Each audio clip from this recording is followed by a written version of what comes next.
and sometimes you want to make your hair, you want to braiding is also about $100. So the month I don't braid my hair, I buy clothes. The month I don't buy clothes, I save the money for another month that I'll buy more clothes.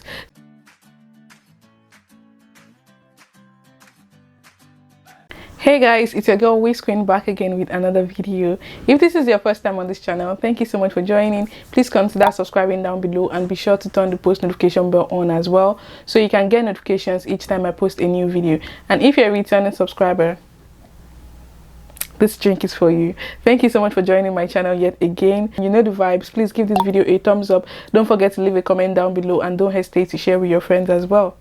So in today's video, I'll be sharing with you guys how much I spent a month living in Toronto, Canada as a single person. I know a good number of people out there are interested in knowing how much they should budget if they want to move to Toronto, or how much they would likely spend if they live here. So I believe this video should just guide you and give you an insight as to what you're likely going to spend money on and what your budget should be. So for me, I stay in Toronto and I don't stay downtown anyways, and I live in a basement unit, a full basement, which means I share a house with some other people. I have my own washroom, kitchen and living room and bedroom. So I stay in a full basement and I spend $750 a month. I don't stay downtown Toronto, so that's why my rent is relatively cheap. And even at that, this is one of a kind. I was lucky when I found this apartment. It's not very easy for you to find an apartment for $750. So there we have it. I spend $750 a month on rent. The next expense I incur on a monthly basis is my transportation. So for now, I do not drive, I take the bus. So I also budget for days that I have to use Uber and when I have to top up my card. On a monthly basis, I spend roughly about $150 on transportation. So apart from transportation, of course, you want to eat. That's another basic necessity. I budget about $150 for groceries, and sometimes I spend way less because I don't eat a lot. So I spend about $150 on groceries, and I also have a budget for eating out on days that I'm out with my friends, or maybe on days that I feel too lazy to cook and I just want to order food in. I budget $70 a month for eating out. It's quite small because I don't eat out a lot. I just eat occasionally. Another thing I spend monthly on is my phone bills. My phone bill is $60 a month. I got a phone S10 and I pay $60 a month for it, including my 4GB data that I get as well. The total amount is for $60, and plus tax, that's about $67.8 a month. I also spend money on gym membership. I spend about $15 monthly with Planet Fitness that allows me to gain access to the gym 24 hours, 7 days a week. But for now, due to the pandemic, we are not able to access the gym 24 hours, but the gym is actually usually open for 24 hours and 7 days a week, and I pay $15 a month. $15 plus tax is about $18 or $18.03. So that's my monthly budget for the gym. I usually spend about $40 to $50 a month on my personal care. Personal care on a monthly basis, sometimes you want to get deodorant, you want to get your body cream, facials and all that stuff, or you want to do your nails. I don't do my nails outside, I do them myself. I have the clip-on nails that I use, and on a monthly basis I usually budget about $50 for my personal care. So for clothing, I budget about $100 a month on clothing. Sometimes I usually exceed that, especially during this summer. I tend to buy a lot of clothing because you'll be out a lot, so I budget $100 for clothing. And sometimes you want to make your hair, you want braiding is also about $100. So the month I don't braid my hair, I buy clothes. The month I don't buy clothes, I save the money for another month that I'll buy more clothes. So so I budget about $100 for clothing as well.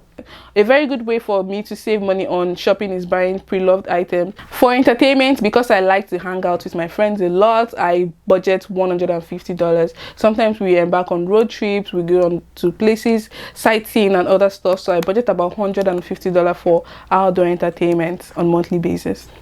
Another thing I budget money for on a monthly basis is other activities or miscellaneous. Sometimes you don't know, unforeseen circumstances might arise. You don't know what you want to spend money on, or maybe you want to buy something nice in your place. In that situation, you would have to spend a lot more. So I budget about $150 monthly for other expenses.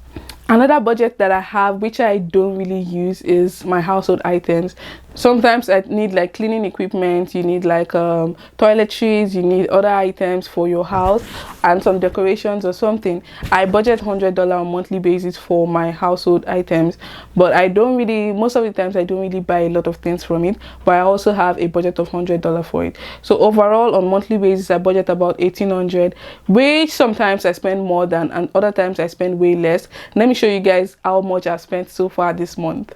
So far this month, today's date is 8th of August, and I've spent $792.08. If you see here, the most expense went to my rent, which is $750, and transport, I think I took an Uber or something, and that was that, and eating out was about $15. That's how much I've spent so far this month. I still have over $1,000 left to spend.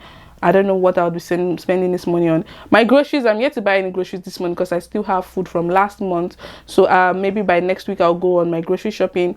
But yeah, that's that for groceries. As you can see, my expense so far, you see how much I've spent. My gym is yet to charge me for my gym subscription. My mobile provider as well is yet to charge. So I still have the budget intact for that. Let me show you the previous month expenses. So for July, I spent over my budget, which was $2,372 I spent last month, and this was because I incurred some major expenses like I mentioned. So I had to buy like a TV, I bought a new bed frame, a TV stand, and all those expenses. Those expenses really weighed me out, so I spent a lot of money last month on furnishing my house and getting some nice stuff. But if you see, for the month of June, which was the month before, I only spent $1,400, and this is because I didn't have like major expenses. As you can see, in the month of June, which was the beginning of summer, I spent over $200 on clothing items, because you know you have to get summer clothing. So I spent a lot on clothing. I have this budget I put in here for auto, which I've never actually really spent. It's $50 a month, but maybe I think I set this up because of gas or something, but I don't even drive. So but $50 a month, I don't know where that goes to. So other times that I spend way beyond my budget, the month before balances out my expenses, so that way I'm not able to overspend in the long run. I like to use budgeting apps a lot because it allows me to track my expenses and know how much I'm spending. If you don't track your expenses, you would not be able to know how much you earn or how much you save, and that way you could be overspending without even knowing it. My budget for each month is $1,800. Sometimes I'm able to keep to that budget, other times I go beyond it, and other times I don't even get to that budget. It depends on what I'm purchasing, spending money for that period. If I was driving, definitely I will spend money on car insurance, which would likely be about $250, and I'll also spend on gassing my car every month. Buying gas could cost about $50 to $100 depending on where you're going, but you know, in that case I wouldn't have to spend $150 on my transportation. So maybe I would say if I was driving, my transportation cost for $150 would probably double or triple. So maybe in that case I'll have about a budget of about $400 for transportation on each month, which would bring me up to about $2,000 a month. So that's about how much I spend. For now I spend $1,800, but when I begin to drive, I'll most likely spend up to $2,000 a month. So that's what I spent so far living in Toronto. I don't stay downtown Toronto, that way my rent is cheaper, and I also don't drive, that way I'm able to save a lot more money. If you guys would like to see a video on how much I save a month living in Toronto, Canada, I would be more than happy to share that information with you all as well. Just let me know down below in the comment section if you are interested in that video, then I'll make it for you all. Make sure you give this video a thumbs up if you enjoyed watching it. Leave a comment down below as well, and don't hesitate to share with your friends. I'll see you all in my next video. In the meantime, stay confident. Bye bye.